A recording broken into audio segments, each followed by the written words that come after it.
Hi everyone, শুভ সকাল সবাইকে। তো আজকেই তো আমাদের সেমিস্টারের ফার্স্ট দিন।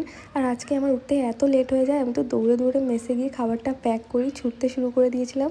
আর যেদিনই আমার লেট হয়ে যায়, আমি তো পাইথাগোরাসের উপপাদ্য অনুযায়ী কোনাকুনি মাঠ দিয়ে হাঁটতে থাকি, রাস্তা দিয়ে না গিয়ে, তো যাতে কিনা আমি 10 মিনিটের রাস্তা 5 মিনিটেই পৌঁছে যাই। আর সত্যি বলতে তোমরা ট্রাই করে দেখতে পারো, সত্যি 10 মিনিটের রাস্তা 5 মিনিটে পৌঁছে যাবে। তো এটা আমাদের সেন্ট্রাল লাইব্রেরি, এখানেই প্রতি সোমবার সকালবেলা আমাদের ল্যাব মিটিং থাকে। তো আই থিঙ্ক আমি আজকে লেট করেছিলাম সব থেকে বেশি, আর কেউ লেট করেনি। তো সবাই এখানে নিজেদের সিস্টেমে লগ ইন করার ট্রাই করছিল। তো আজকে থেকে সেমিস্টারের ফার্স্ট দিন, আজকে থেকেই সব ক্লাস শুরু। আমি তো খাওয়ার একটুও টাইম পাইনি।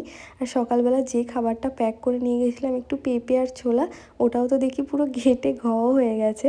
আর আজকে ছিল বিটেকের একটা ওরিয়েন্টেশন প্রোগ্রাম, যেই প্রোগ্রামের আমি অনেকগুলো টিএদের মধ্যে একজন। টিএ মানে হচ্ছে টিচিং অ্যাসিস্ট্যান্ট। আর ওদের দেখো কিউআর কোড দেওয়া হয়েছিল একটা কোশ্চেনের আনসার করতে, আর ওরা কী সব লিখছিল। সত্যি এইসব কাজকর্মগুলো তো বিটেকের লোকজনরাই পারে। এনিওয়ে, আজকের ক্লাসটা তাড়াতাড়ি শেষ করে দেওয়া হয়েছিল। তো তারপরে আমরা সবাই চলে গেছিলাম মেসে, কারণ এত খিদে পেয়েছিল। আর মেসটা অনেক ফাঁকাই ছিল, কারণ আজকে থেকে তো ক্লাস স্টার্ট হয়েছে তার জন্য। তো এখানে আমরা নিজেদের কিউআর কোড স্ক্যান করি, আর তারপর নিজেদের খাবার নিজেরাই সার্ভ করে নিই। তো আজকে লাঞ্চে ছিল একটু মিক্স ভেজ কারি, কর্ন স্যালাড, ডাল, মাল্টিগ্রেন চাপাতি আর একটু সোয়া চাংস কারি। তো এটা দিয়েই লাঞ্চ করছিলাম। লাঞ্চ করতে করতে তো বাইরের দৃশ্যটা এনজয় করছিলাম। এখান থেকে আমাদের বাস্কেটবল কোর্টটা দেখা যায়। লাঞ্চের পরে আমি অনেকক্ষণ ঘুমিয়েছিলাম আর ডাইরেক্ট ডিনার করতে চলে এসেছিলাম। এটা ছিল আজকের ডিনার।